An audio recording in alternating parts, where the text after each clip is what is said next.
தமிழகத்தில் பாஜக தூங்கவில்லை என்றுதான் நயினார் நாகேந்திரன் மூலமாக பிரதிதினம் அவருடன் தொடர்பு கொண்டிருக்கிறார்கள்.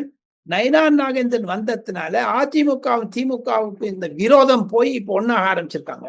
நயினார் நாகேந்திரன் 4 முறை எம்எல்ஏக்கும் பாராளுமன்றத்துக்கு கண்டெஸ்ட் பண்ணுவார். பொதுமக்களை பிரதிதினம் பார்த்துக்கொண்டு அவர் ஒரு வியாபாரி, அவர் ஒரு தொழிலதிபர், ஹோட்டல் நடத்துறார், செயின் ஆஃப் ஹோட்டல்ஸ், அட்மினிஸ்ட்ரேஷன் தெரிஞ்சவர், அரசியல் தெரிஞ்சவர்.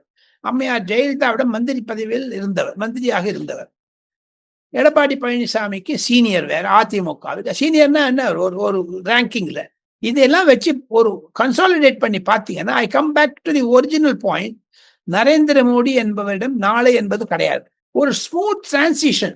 அண்ணாமலை கிட்டேந்து நயினார் நாகேந்திரன் உட்கார வச்சுட்டாங்க. சில எதிர்வினைகள்லாம் இது யார் கொடுக்குறாங்கன்னு மத்திய பாஜகவிற்கு தெரியும், அமித்ஷாவிற்கு தெரியும். இந்த ஆபரேஷன் சிந்தூர் கொஞ்சம் டீரெயில் பண்ணிடுச்சு அமித்ஷாவுடைய கான்சென்ட்ரேஷன் மேலமாக. அந்த டீரெயில் பண்ணது தவிர நேற்று எம்.கே. ஸ்டாலின் போய் பிரைம் மினிஸ்டர் பார்த்தது கொஞ்சம் டீரெயில் ஆயிடுச்சு. அதனால அவர் ஒன்றும் டீரெயில் ஆக மாட்டாங்க. பதவி தண்டவாளத்தில் ஓடத்தான் ஓடணும்னா ஓட விடுவார்.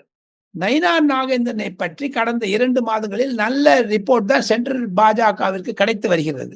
மத்திய பாஜக தலைமை அடுத்த ஓரிரு மாதங்களில் ஜே.பி. நட்டாவிற்கு அடுத்தது யார் என்று அவர்கள் முடிவு செய்வார்களே ஆனால், கண்டிப்பாக அதுல பாஜகவிற்கும் RSSக்கும் இடையே ஒரு சில கருத்து பரிமாற்றங்கள் நடந்து கொண்டு வருகின்றன.